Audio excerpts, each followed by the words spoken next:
అందరికీ నమస్కారం. ఇవాళ మన స్టూడియోలో ప్రముఖ ఆధ్యాత్మికవేత్త, ఆస్ట్రాలజర్ శ్రీ సుభాష్ శర్మ గారు ఉన్నారు. గురువుగారితో మాట్లాడదాం. గురుగారు నమస్కారం. శ్రీమాత్రేనమండి. గురుగారు, మౌని అమావాస్య ఎప్పుడొచ్చింది? అసలు దీని విశిష్టత ఏంటి? ఆ రోజు మనం పాటించాల్సిన విధి విధానాలు ఏంటి? ప్రత్యేకంగా ఆ రోజు కుంభమేళాకి వెళ్ళి స్నానం ఆచరిస్తే చాలా మంచిదని చెప్తూ ఉంటారు. ఇన్ఫ్యాక్ట్ మరి వెళ్ళలేని వాళ్ళు మరి ఏం చేస్తే బాగుంటుంది అంటారు మౌని అమావాస్య రోజు? తప్పకుండా తెలియజేస్తారండి. ముందుగా ప్రేక్షకులందరికీ శ్రీమాత్రే నమః, శ్రీ గురుభ్యో నమః. ఓం జ్ఞానినాంనపి చేతాంసి దేవి భగవతి హిస బలాయ కృషమోహాయ మహామాయ ప్రయశ్చతి. ఇక్కడ మౌని అమావాస్య, దీన్ని చొల్లంగి అమావాస్య అని కూడా పిలుస్తారు. అంటే పౌష్యమాసంలో వచ్చేది చొల్లంగి అమావాస్య. అలాగే ఇది మాఘమాసంలో ముందుగా వచ్చేటటువంటి అమావాస్య. మాఘస్నానాలను చేస్తుంటారు. అది అమావాస్య రోజే ప్రారంభమవుతుంది. ఇది జనవరి 29వ తారీఖు రోజున రావడం జరుగుతుంది.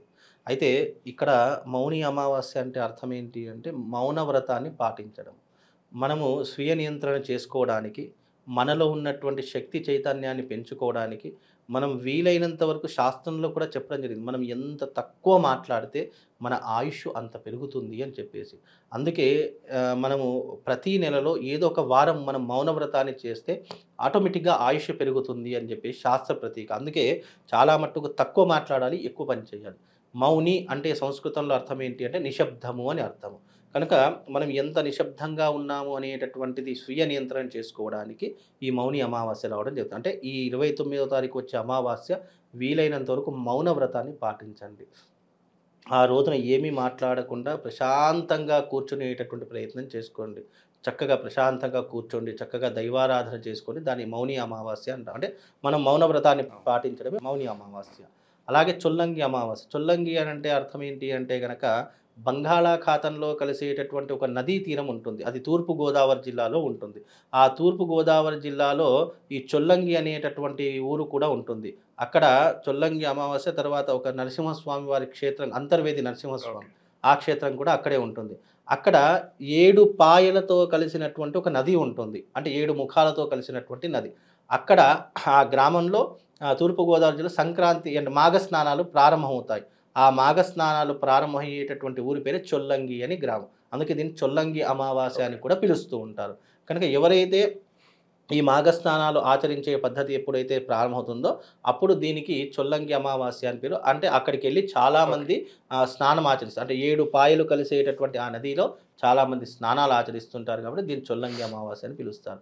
ముఖ్యంగా ఇప్పుడు వచ్చేటటువంటి అద్భుతమైనటువంటి యోగం అంటే మహాకుంభమేళ. మహాకుంభమేళలో స్నానం ఆచరించడం అనేటటువంటిది చాలా విశేషమైనటువంటి ప్రక్రియ.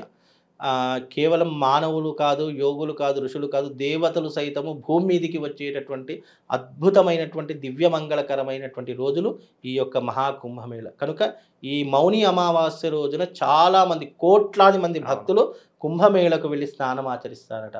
అంటే కుంభమేళలో స్నానమాచరించేటటువంటి పద్ధతుల్లో కొన్ని పర్టికులర్ డేస్ చెప్పడం జరిగింది. భోగి రోజు, మకర సంక్రాంతి రోజు సంక్రమణ స్నానాలని, మౌని అమావాస్య రోజున అమావాస్య స్నానం అని చెప్పేసి, మళ్ళీ మహాశివరాత్రి రోజున చేసేటటువంటి స్నానాలు అంటే మహాశివరాత్రితో ఈ యొక్క కుంభమేళ ముగిసిపోతుంది. కనుక ఎవరైనా సరే ఈ మౌని అమావాస్య రోజు మీరు ఏం చేయాలి అంటే మహాకుంభమేళకు వెళ్ళండి. చక్కగా అక్కడ స్నానాలు ఆచరించండి. స్నానం ఆచరిస్తే మాకేమొస్తుందండి, డబ్బులు ఖర్చు తప్ప మాకేమీ లేదు అని చెప్పి చాలామంది విసిగి పడిపోతారు. అయ్యో ఇంతమందిలో మనం వెళ్ళాలా, అంతమంది వెళ్తున్నారు కాబట్టే మనం వెళ్ళాలి, అంతమంది ఆతతో చూపిస్తున్నారు కాబట్టే మనం వెళ్ళాలి అని ఏదైనా విశ్వాసం ఉండాలి, ముందు మనం నమ్మాలి మంచి జరుగుతుందని చెప్పి. మన సనాతన ధర్మంలో ఏంటి అంటే గొప్పతనం విశ్వాసం, నమ్మకం. పరమాత్ముడు మన కంటికి ముందుకు వచ్చి కనిపించడు, కానీ హిందూ పురాణాలలో ఉన్న ప్రతి ఒక్క అంశాన్ని మనం నమ్ముతాం కాబట్టే ఈ రోజున కేవలం దేశం కాదు, రాష్ట్రం కాదు, ప్రపంచవ్యాప్తంగా నలుమూలల నుండి వచ్చి మన హిందూ విశ్వాసాల మీద నమ్మకంతో అన్ని కోట్ల మంది వచ్చి స్నానం ఎక్కడెక్కడో విదేశాల నుంచి వస్తున్నారు. మనం ఇక్కడ నుంచి ఇక్కడికి వెళ్ళడానికి ఆలోచిస్తున్నాం. చూసారా, బిల్గేట్స్ కూడా వచ్చారు, స్నానం ఆచరించారు. బిల్గేట్స్ వచ్చారు. ఇంకో విషయం తెలుసా అండి మీకు, ఈ మధ్యకాలంలో అంటే నాకు తెలిసినటువంటి విషయం, నాకు తెలిసినటువంటి అంటే ప్రయాగరాజ్లో మాకు తెలిసినటువంటి బంధువులు ఉంటారు, మా పెద్దనాన్నగారు అవుతారు. ఆయన ఈ మధ్యకాలంలో ఒక రహస్యం ఏం చెప్పారంటే, ఇప్పుడు ఈ మహాకుంభమేళ 144 సంవత్సరాలకు ఒక్కోసారి వచ్చేటటువంటిది ఏదైనా విశేషం ఉందా అని అడిగితే ఆయన చెప్పినటువంటి అంశం నేనే దిగ్భ్రాంతి. ఐఏఎస్లు, ఐపీఎస్లు, కలెక్టర్లు, తర్వాత పెద్ద పెద్ద బిజినెస్ మ్యాగ్నెట్లు వాళ్ళందరూ కూడా జీవితం మీద విరక్తి పుట్టి వాళ్ళు ఆఖాడిలో కలిసిపోతున్నారు. అంటే వాళ్ళు అఘోరీలుగా మారిపోయేటటువంటి విధానాల్లో వస్తున్నారు. అలా మారడానికి చాలామంది వస్తున్నారు.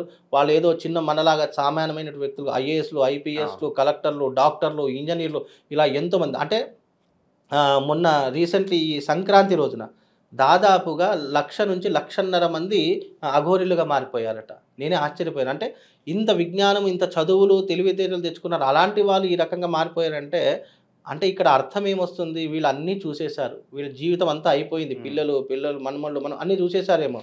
అందుకే వాళ్ళు ఈ రకమైన జీవితం మీద విరక్తి పొంది ఇక పరమాత్ముడే సర్వం అనుకోని అందులో చేరారేమో అని అనుకున్నాను. అంటే అందులో చేరడానికి ఎంతమంది ఆసక్తి చూపిస్తున్నాను. అంటే జీవితం అనేటటువంటిది కేవలం సాంసారికమైన జీవితమే కాదు. దీనికి అతీతమైనటువంటి జీవితం ఒకటుంది. అది పరమాత్ముడు ఇచ్చినటువంటి జీవితము. పరమాత్ముని మనము దర్శనం చేసుకోవాలనే ఒక కాన్సెప్ట్‌తో చాలామంది అఘోరీలుగా మారిపోతున్నారట. అందుకే ఈ మహాకుంభమేళ అనేటటువంటిది కేవలము మన రక్షణ కోసమో, లేదా ఏదో కుంభమేళ వచ్చింది స్నానం చేస్తే పాపాలు పోతాయో అనేటటువంటిది కాదు. మన విశ్వాసం ఏంటంటే మహాకుంభమేళ అనేటటువంటిది 144 సంవత్సరాలకు వచ్చింది. అక్కడ అమృత బిందువులు పడినటువంటి స్థల పురాణం అనేటటువంటి మనకు శాస్త్రం తెలియజేయడం జరిగింది. దేవతలు సైతం వచ్చి ఆ నదిలో స్నానం ఆచరిస్తారు అని చెప్పేసి ప్రతీక. కాబట్టి ఎగ్జాంపుల్‌గా ఒక భగవంతుడిని అభిషేకం చేసినటువంటి జలాన్ని మనం తీర్థంగా స్వీకరిస్తాం కదా! అలాంటిది ఆ భగవంతుడే స్నానమాచరించినటువంటి తీర్థంలో స్నానం చేస్తున్నాం చూసారా? అంతకంటే ఈ జన్మకి ఏం కావాలి?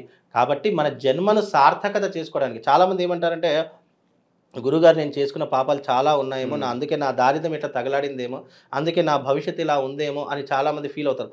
మీ దారిద్ర్యము ఉన్నది అని కాదు, మీ జీవితాన్ని మలుచుకోవడానికి, పరమాత్ముడిలో మీకు లీనం కావడానికి ఈ గంగా స్నానం పుణ్యాన్ని సంపాదించుకోవడానికి స్నానము తప్ప మీరు చేసుకున్న పాపాలను పోగొట్టుకోవడానికి కాదు. ఎప్పుడైనా చాలామంది ఏమంటారంటే గంగా స్నానం చేస్తే పాపాలు పోతాయి. పాపాలు పోవడానికి కాదు, పుణ్యాన్ని సంపాదించుకోవడానికి. ఆ తీర్థంలో మునగడం వల్ల రాబోయేటటువంటి జన్మ అయినా సరే ఉత్తమమైనటువంటి జన్మకు దారి తీస్తుంది అని అర్థం చేసుకోవాలి చాలామంది కూడా. కాబట్టి ఈ కుంభమేళలో చొల్లంగి అమావాస్య, మౌని అమావాస్య రోజున చక్కగా స్నానం ఆచరించండి. నేను కూడా ఈ యొక్క సోమవారం రోజున వెళ్ళడం జరుగుతుంది. వీలైతే సర్వే జనా సుఖినో భవంతు అన్నట్టుగా, లోకా సమస్తా సుఖినో భవంతు అన్నట్టుగా నేను కూడా ప్రతి ఒక్కరూ బాగుండాలని ఆ రోజున సంకల్పం చేసుకుంటాను. తప్పకుండా మీ అందరూ యోగక్షేమాలతో ఉండాలని నేను కూడా ఆ యొక్క పరమశివుడి యొక్క అనుగ్రహం పొందడానికి మహాకుంభమేళకు వెళుతున్నాను. కాబట్టి చాలా అద్భుతమైనటువంటి రోజండి. గురుగారు, ఎవరైతే వెళ్ళలేని వారు ఉంటారో, అందరికీ కొంతమంది వెళ్ళడం కుదరపోవచ్చు, మరి అటువంటి వారు ఇంట్లోనే ఏదన్నా పూజా విధానం చేసుకోవాలంటే ఏం చేసుకుంటే బాగుంటుంది అంటారు మౌని అమావాస్య రోజున? మౌని అమావాస్య రోజున మీరు ఏదైనా చేసుకోవాలి అని అంటే గనక శివారాధన చేసుకోండి. ఎప్పటికైనా నేను అదే చెప్తాను. ఎందుకంటే శివారాధనకు మించినటువంటి ఆరాధన ఇంకోటి లేదండి. ఇంకోటి అమావాస్య అంటే మీరు ఒకటి అర్థం చేసుకోండి. అమావాస్య అంటే లయతిథి అని అర్థము. లయం చేసేటటువంటిది. లయము అంటే ఇక అక్కడితో అది అంతమైపోయింది అని అర్థము. మీరు ఎప్పుడైనా గమనించండి. అంటే క్యాలెండర్ కాదు, మన యొక్క సనాతన ధర్మంలో పంచాంగం ప్రకారం గుర్తుపెట్టుకోండి. మనకు అమావాస్య అయింది అంటే ఇక ఆ నెల ముగిసింది, ఇక ఆ నెల అంతమైపోయింది అని అర్థము. మళ్ళీ సంవత్సరాంతకాలం వరకు ఆ నెల రాదు. అలాగే ఈ అమావాస్య రోజున శివుడు కూడా లయకారకుడు. శివుడు లయం చేశాడంటే ఇక ఆ యుగం అంతటితో ముగిసిపోయింది, మళ్ళీ కొత్త యుగం ప్రారంభమవుతుంది. అలాగే నీ జీవితంలో అమావాస్య రోజున అంటే అమావాస్య రోజున మామూలుగా పిండ తర్పణం చేస్తూ ఉంటారు, పెద్దలకు అర్ఘ్యపాద్యాదులు ఇస్తూ ఉంటారు, దాన ధర్మాలు చేస్తూ ఉంటారు. అలాగే ఈ మౌని అమావాస్య రోజున దానం చేయవలసినటువంటి 3 వస్తువులు ఉన్నాయి. 1 నువ్వులు, 2 వస్త్రము, 3 ధాన్యము. ఈ 3టిని కూడా దానం ఇవ్వాలని శాస్త్రం. ధాన్యము అంటే మనం తినేటటువంటి భోజన పదార్థాలు, అన్నానికి సంబంధించినటువంటి భోజనానికి సంబంధించినటువంటి వస్తువులు దానం ఇవ్వడము, నువ్వులు, బెల్లము దానం ఇవ్వడము, అలాగే లవణం ఈ 5 కూడా దానం ఇవ్వాలి. ఉప్పు అనేటటువంటి దానం ఇవ్వడం వల్ల ఆరోగ్య రుగ్మతలు దూరం అయిపోతాయి. అలాగే నువ్వులు దానం ఇవ్వడం వల్ల శని సమస్యలు దూరం అయిపోతాయి. నువ్వు వస్త్రదానం చేయడం వల్ల నీ జీవితంలో ఉన్న దారిద్ర్యం తొలగిపోతుంది. గుడ అంటే బెల్లము దానం చేయడం వల్ల నీకు ఐశ్వర్య ప్రాప్తి కలుగుతుంది. అలాగే భోజనం దానం చేయడం వల్ల అంటే 10 మందికి భోజనం పెట్టడం వల్ల నీ జీవితంలో రాబోయేటటువంటి నీ వంశము వృద్ధిలోకి వస్తుంది. ఇక నీ వంశంలో దారిద్ర్యం అనేటటువంటిది, అన్నలోటు అనేటటువంటిది ఉండదు. అందుకే ఈ 5 రకాలైనటువంటి దానాలు మౌని అమావాస్య రోజున చేయాలి అని శాస్త్రము. అలాగే మౌని అమావాస్య మౌనవ్రతాన్ని పాటించండి. వీలైనంత వరకు మాట్లాడకుండా ఉండండి. ఏదైనా చెప్పాల్సి వస్తే ఒక పేపర్ పెన్ను దగ్గర పెట్టుకొని దాని మీద రాసి చెప్పేటటువంటి ప్రయత్నం చేయండి. మీరు మౌని అమావాస్య ఒక్కరోజు ఎప్పుడు మాట్లాడేవారు ఒక్కరోజు నిశ్శబ్దంగా ఉన్నారు అంటే తెల్లారి వాళ్ళకి అర్థమైపోతుంది. అంటే వాళ్ళ జీవితంలో మార్పు అనేటటువంటిది అర్థమైపోతుంది. కాబట్టి చక్కగా ఈ మౌని అమావాస్య గంగా స్నానం ఆచరించండి. చక్కగా కుంభమేళకు వెళ్ళేసి రండి. ఆ తర్వాత దాన ధర్మాలు చేసుకోండి. అలాగే మీ జీవితంలో మీ పెద్దవాళ్ళకి పిండ ప్రదానాలు పెట్టాలి అన్నా, సంకల్పం చేయాలనుకున్నా చక్కగా గోదావరి తీరానికి వెళ్ళి అక్కడ ఈ ధర్మ కార్యక్రమాన్ని చేసుకోండి. తప్పకుండా వాళ్ళకి శుభం, లాభం కలుగుతుందండి.